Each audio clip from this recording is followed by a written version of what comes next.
స్థానిక సంస్థల ఎన్నికల్లో గెలుపును ప్రతిష్టాత్మకంగా తీసుకున్న టీడీపీ అధినాయకత్వం కేడర్కు దిశానిర్దేశం చేస్తోంది. ప్రత్యర్థులకు అవకాశం లేకుండా చూడాలని ఆదేశించింది. 2019లో జరిగిన పొరపాట్లు మరోసారి పునరావృతం అవ్వకూడదని స్పష్టం చేస్తోంది. అనకాపల్లి జిల్లా మాడుగుల టీడీపీ శ్రేణులకు చంద్రబాబు ఇదే విషయం చెప్పారు.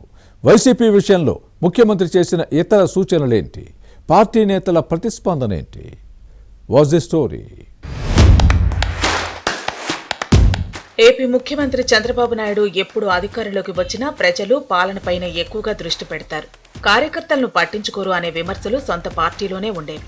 కానీ ఇప్పుడు మారారు. కార్యకర్తలపై దృష్టి పెట్టి అలకలు, విభేదాలను పరిష్కరించే ప్రయత్నం చేస్తున్నారు.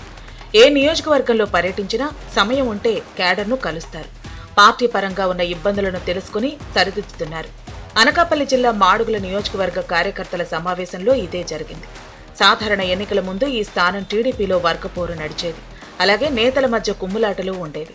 ఇప్పుడు అలాంటివేవీ లేవు. గతంలో పోటీ చేసిన మాజీ ఎమ్మెల్యే గవిరెడ్డి రామానాయుడు, టికెట్ ఆశించిన Velama corporation chairman PVG Kumar party లైన్లోనే పనిచేస్తున్నారు. మాడుగుల శాసనసభ్యుడు బండారు సత్యనారాయణమూర్తి సాధ్యమైనంత వరకు నేతలతో కలిసి పనిచేస్తున్నారు. దీంతో అంతర్గత కుమ్ములాటలు లేవు. ఏ సమస్య ఉన్నా ముఖ్యమంత్రి పరిష్కరిస్తున్న క్రమంలో టీడీపీలో ఐక్యత కనిపిస్తోంది. స్థానిక సంస్థల ఎన్నికల్లో ఇది బాగా కలిసొచ్చే అంశమని క్యాడర్ భావిస్తోంది.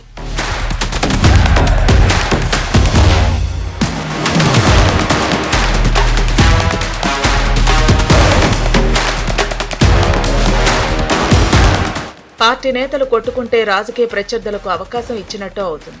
వ్యూహాత్మకంగా అడుగులు వేస్తే ఇలాంటి సమస్యలు ఉండవు. గతంలో నేతల పొరపాట్ల కారణంగా టీడీపీకి కంచుకోట లాంటి మాడుగుల నియోజకవర్గంలో 2019లో వైసీపీ గెలిచింది. కానీ గత ఎన్నికల్లో బదులు తీర్చుకుంది. నేతలందరూ ఐక్యంగా ఉంటే భవిష్యత్తులో ఇతరులకు అవకాశం ఉండదని చంద్రబాబు చేసిన దిశానిర్దేశానికి అనుగుణంగా పార్టీ శ్రేణులు నడుచుకుంటున్నాయి. గత ఎన్నికల్లో పార్టీ అభ్యర్థిగా ఎవరిని నిర్ణయించాలన్న అంశంపై టీడీపీ అధినాయకత్వం తర్జన భర్జన పడింది. వైసీపీని తట్టుకుని గట్టి దెబ్బ కొట్టాలంటే సమర్థుడు, బలమైన అభ్యర్థి అవసరమని భావించింది. చివరికి ఎన్నికలకు 21 రోజుల ముందు బండారు సత్యనారాయణమూర్తిని నిర్ణయిస్తే క్యాడర్ కలిసికట్టుగా పనిచేసి గెలిపించింది. ఇది తెలుగుదేశం కార్యకర్తల సత్తాకు నిదర్శనం.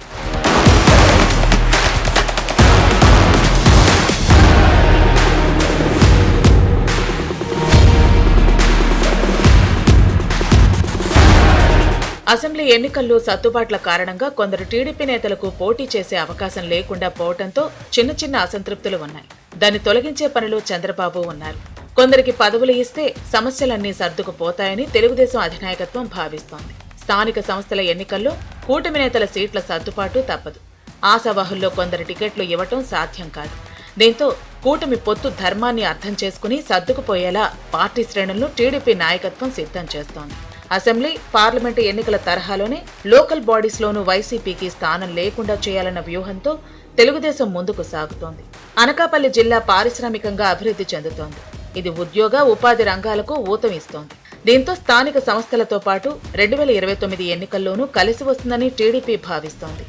నేతలందరూ ఐక్యంగా ముందుకు పోతే వైసీపీకి మరోసారి అవకాశం లేకుండా చేసేలా ప్రణాళికలు రూపొందిస్తోంది. మొత్తం మీద ముఖ్యమంత్రి చంద్రబాబు చేసిన దిశానిర్దేశంతో మాడుగుల నియోజకవర్గ టీడీపీ క్యాడర్లో జోష్ కనిపిస్తోంది. మున్ముందు ఇదే పరిస్థితి ఉంటుందో లేదో చూడాలి.